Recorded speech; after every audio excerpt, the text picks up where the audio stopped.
Hello, dear viewers. I'm George from Ireland, and this is about how President Trump is trying to turn the United States into a tangerine republic. Now, that is an exceptionally droll pun about banana republic. Get it if you've heard of those? What Central American countries were like a century ago, especially when the United Fruit Company ruled the roost. And the fact that Trump resembles a tangerine. So he's what is it? What's behind in this man behind the fake tan? The fake tan Führer. He's so virile, don't you think? So manly, really macho, putting on all that fake tan. Now, I'm not macho. I don't think I'm that. I don't think I'm effeminate either. Perhaps I flatter myself. Not that it's bad to be effeminate, if that's what suits you, or indeed macho. But it's odd those who want real alpha males and manly men go for someone like Trump, who goes in for this fakery of the fake tan. He's as fake as his fake tan, everything else about him, really. So macho to always punch down. Yeah, that's really tough to go for soft targets, to be so brutal, to be so cruel to the defenseless.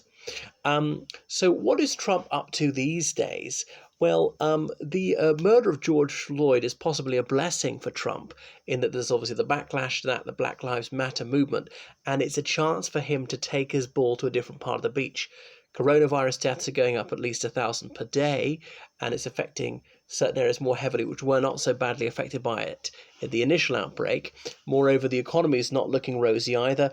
Unemployment, say 15%.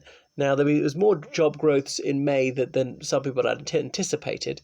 He's 12% behind in the opinion polls. Now, no president has ever been 12% behind the opinion polls and gone on to be re-elected. 12% behind at this stage, or anywhere close to 12%. That does make it impossible to be re-elected in November. Okay, there's always a first time. It could be unprecedented. It's just quite improbable. So I'm just going by the objective data. Anyone who watches this channel knows that I hate, loathe, and abominate Donald J. However, I don't delude myself. I look at the truth squarely in the face. Sometimes the truth is ugly, and I'll say, okay, if the objective data suggests he'd be re-elected, I would say that. And obviously, no candidate's ever perfect. Joe Biden is more imperfect than other Democrats who could have got the nomination. So Trump is able to misdirect people, and that serves his purpose well, into saying, well, the big issue here is there are all these dangerous Antifa people, and I'm going to designate them a terrorist organization. Now, I'm told that's actually illegal because you're going to only designate foreign organizations terrorist organizations, not American ones. Now, the thing is, Antifa, it exists in various European countries as well. So on that basis, could he claim it's a foreign one? Possibly. He rails against so many things, he fulminates, he'll be grossly insulting, but not one word about black people being unjustifiably killed by the police. He will never criticize that. He's never in the least bit upset or disappointed. Doesn't bother him one whit. I might go into the whole BLM issue a little bit later. George Floyd, in case you don't know, he was a black man who was arrested on suspicion of some misdemeanor, and then there were 4 police officers, one of whom knelt on Mr. Floyd's neck while Mr. Floyd was unarmed, handcuffed for 9 minutes, whilst the other 3 watched on, and Mr. Floyd was pleading for his life, and Mr. Floyd died of asphyxiation. That police officer was killing him slowly in a particularly agonizing manner. He had 9 minutes to think the better of it. He had 9 minutes to show mercy, but oh no, he killed him. And the others have been charged with the abetment of that murder. Police officers are there to prevent crime, including when committed by other police officers. A murder is no less a murder if committed by the police. Now, the police are entitled to kill people under certain very restricted circumstances. Indeed, it's necessary. It's their duty to kill people, but it's got to be for a very, very good reason when it's absolutely unavoidable. And this was extremely avoidable. There's no reason to do that to him at all. He was handcuffed, lying on the ground, unarmed. You 4 are there, all of you armed. Why on earth would you need to use the least bit of force against him? Police are supposed to use the minimum force. And it is not an isolated incident. It's a story we've heard so many times before. It's horribly familiar now. and there's statistics about the people who are killed by the police, and so many more of them are black than white. As I say, the police are not always wrong to kill someone, regardless of the race, right? But our prejudice should be against killing someone. We assume it's a wrong thing to do, unless you've got an overwhelmingly good reason why it's the right thing to do. So the presumption's got to be killing someone is wrong, is immoral, and indeed illegal. So there's no question that this was deliberate. Did he intend to kill him? What else would your intention be if you're deliberately blocking his airway for 9 minutes? It wouldn't be to help him, or indeed reckless. I don't know the law in the United States, or particularly in Minneapolis. I realize it can vary from state to state. But in England or Wales, it's if you do something intending to kill him, or indeed reckless as to whether or not it's going to kill him, that could still be murder. So there have been huge BLM protests about this. Mostly social distancing. Now, there's some opportunistic criminals who've stolen from shops. Now, that is a gift to Donald Trump, because he can say, oh, they're these dangerous ethnic minority people, and you need me, the white supremacist, who will absolutely smash the black people and whip them and drive them almost back into slavery, and that will control them because they're so dangerous. They're perilous, not the police. Now, in these lootings, so far as I know, not a single person's been killed. Is stealing from a shop bad? Yeah, sure it is. So which is worse, stealing from a shop or murder? Well, there's absolutely no doubt which is worse. Okay, they're not on a par remotely. I'd rather have everything I had stolen than be murdered, right? So, okay, stealing is still bad. The police need to deal with that. Yeah, that's true. And then he tries to conflate that with the principal protest. These protesters, the great majority of them, are not stealing anything, and say you have to dominate the protesters. Why? I mean, okay, it's a public order situation. There should be a few police officers around. Sensible thing to do, police officers be there, stand back, let them protest. They're absolutely entitled to do so, First Amendment and all that. Just be there to intervene should the need arise, not have a confrontational attitude and so on. The police often so militarize the United States, bringing out these armored cars, these heavy weapons, and pointing them at people, even when the protesters are unarmed themselves, not doing anything remotely threatening. And if they were armed, they have the absolute right to be armed. Second Amendment and all that, which Trumpsters are always banging on about. I remember when Obama made public appearances, some of his enemies would go there with loaded assault rifles to show that they were allowed to do so. And indeed, they do have the right to do so in the United States. Should they have the right to do so? That's another matter. You might know my view on that one. So George Floyd's murder was an example of police brutality. So I was horrified by that. And there are many, many more cases about this. Now, I know some of the anti-Black Lives Matter people say, well, you don't talk about this person, that person's been killed. Okay, innumerable people are killed around the world. I can't talk about them all. There's a particularly high-profile one. There have been BLM protests in London. I might go on one myself. But why don't you go on a protest about this or that? Okay, I can't go on every protest. I might go on a few. I'm not the sort of person whose hobby is going on protests. But obviously George Floyd is emblematic of a broader problem. Did the police officer do this to him because Mr. Floyd's black? I don't know. He might have done the same thing to a white. Seems a bit unlikely. Now, I don't have all the statistics at my fingertips. I know people could do it. Ben Shapiro on this one and say, yes, but the way black people interact with the police in this situation, that situation, that black people interact in a more negative way more commonly or something like that. I don't know if that's true. That's a kind of explanation he will offer. But on the face of it, it seems that police brutality is more common against black people than white people. I don't care who the victims are, and I don't care who the perpetrators are. I don't want anyone to suffer police brutality or did any brutality at all. BLM, why are you saying Black Lives Matter, all lives matter? Okay, yes, sure, they certainly do. But black people disproportionately suffer from this murder by the police. I'm not suggesting that all police officers are bad or even the majority of them bad. No, but it's a significant minority who either commit the crime or indeed are complicit in it. And Trump is saying it's outrageous that these protests are going on. You have to dominate them. Why? Intimidating people. Remember only 2 weeks ago, he ordered his supporters to get out there on the streets and start protesting. I say ordered, okay, it wasn't actually an order, but urged them to do so. Anti-lockdown protests.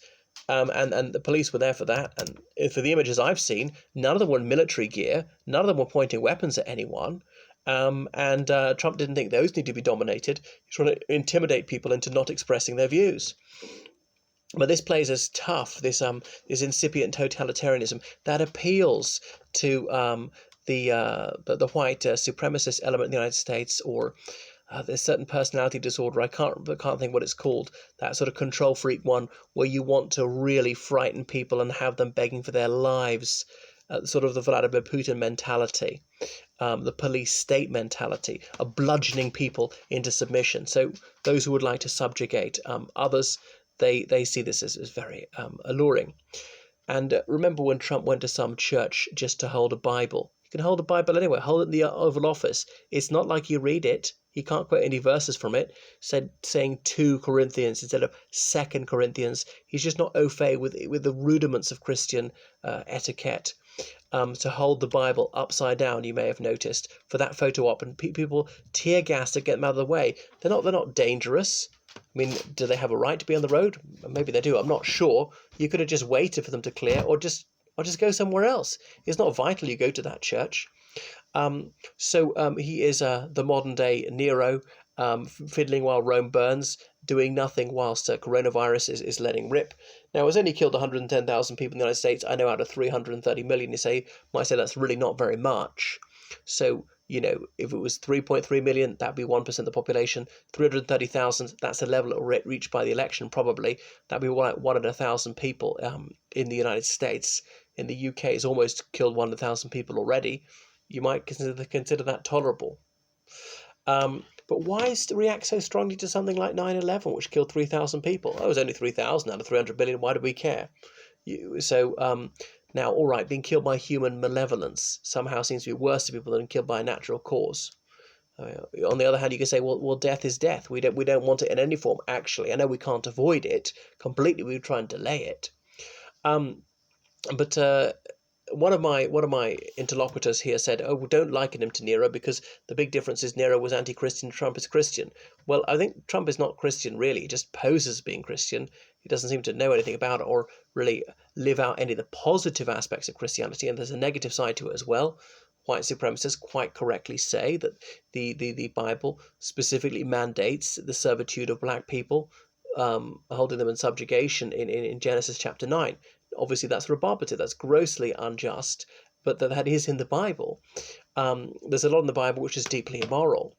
But Nero, like Trump, he bestializes the unpopular religious minority. Christians in the case of Nero, Muslims in the case of Trump, the out group, and then clings to the establishment faith because that redounds to his popularity. So here you see Trump is so against free speech, just outraged at these protests here. Protesters are saying murder by the police is bad. That ought to be uncontroversial. Sending in the army, why? Now, I know the National Guard can be called out, but the army are not to be sent on the streets when there's people are peacefully protesting. I know there are dangerous situations with the looting, but why do the police not take proper action about that, rather than just killing unarmed people who are not remotely dangerous, who are doing very, very minor things, like, say, selling cigarettes on the street? So Trump would like to have people believe there's a black threat, that's the danger, might well move on to Hispanics after a while. I actually don't think Trump is anti-black, or that he's pro-black either. He would just be pro or anti-anything if he thinks it makes him popular, makes him money, aggrandizes him. It's all about magnifying himself. So demonizing people. Remember where you heard it first. I predicted this well over a year ago. He'll Satanize illegal immigrants, and when it comes to November, right on cue, whatever he thinks is the most propitious moment, will say another caravan is coming from Central America. Okay, people cross the border from Mexico and the United States every single day in dribs and drabs. So if you say people are crossing the border today, you couldn't be wrong, really. I mean, how many are coming? So even if there is a caravan, I think he'll hugely hype it up. When the looting starts, the shooting starts, Trump says. Now, he's a great fan of free speech. But now, what was he saying? Was he saying if you steal from shops, you'll be shot dead? Which would obviously be totally unjust, would be a huge overreaction. Surely you should only kill someone, again, when it's unavoidable, when that person poses an imminent threat to another. Not because they're stealing a television or something. And now Twitter, they put warnings about this, and they've warned about his lies or his incitement to violence, and he's furious about that, issuing some executive order to look into them. But Twitter don't have to publish his stuff. They're not taking away his right to free speech. He can say it out loud, he can publish it some other way, but they just don't have to facilitate him. What about your right to refuse service? Trumpsters are all about that, if it's refusing service to gays and so on. So why not be allowed to refuse service to those who are promoting violent crime? Because a crime is still a crime, even if it's committed by the police. Yes, the police are allowed to use force. Anyone's allowed to use force under the right circumstances, if it's really in self-defense. I know the police have broader powers of arrest than a citizen's arrest. And I know the police do a tricky job, but hey, they signed up for it. I didn't. I couldn't do that job. Don't want to do that job. And I can attract some fabulous people. You can also attract some bad people who, as I say, just want to be bullies or just petty tyrants. So one thing that might be working in Trump's favour slightly is the public being bored rigid of coronavirus. We've reached COVID-19 fatigue. Move on, tell me something else. We've reached saturation point with that one. The hecatomb has lost its power to shock. It's just become normalised. So he'll talk about other issues in the economy. Oh, added more jobs, but well, I mean, a lot of that's not really to do with you, actually, Donald. Won't engage in the main issue about police brutality. Doesn't bother him one bit. Why is he not upset one iota about black people being murdered by the police? Because he thinks that black lives don't matter, patently. If it was Trumpers being killed by the police, I think there'd be a different story. When he doesn't like an investigation, you remember what a whinge bag he is? What a crybaby. Oh, they're so unfair to me. He's the most unfairly treated person in the world. What? When you inherited $250 million in the early 70s, you were unfairly treated. When you got into top universities despite your inability to read, that was you being unfairly treated. When you got away with endless crimes, like flagrant fraud in this so-called Trump University, that was you being unfairly treated. When you went bankrupt 4 times and still got loans from Russian banks for some reason, that was you being unfairly treated. When you got to be president despite getting fewer votes than Hillary Clinton, he was being unfairly treated. Well, I suppose he's right. He was being unfairly treated. He was getting something he completely didn't deserve.